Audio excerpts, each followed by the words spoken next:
Մինչ Հայաստանի իշխանությունը ոգևորված է Ադրբեջանի հետ խաղաղության պայմանագրի բանակցությունների ավարտով, մինչ ՔՊԱ-կան падգամավորը հայտնում է, թե սիրով կգնա Բաքու ման գալու,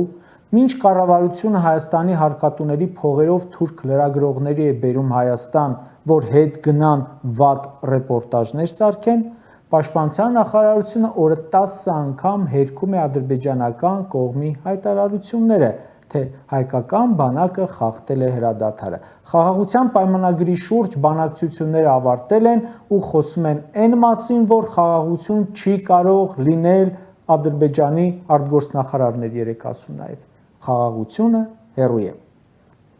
Այս պահին խիստ անհանգստություն կա սահմանի վերաբերյալ։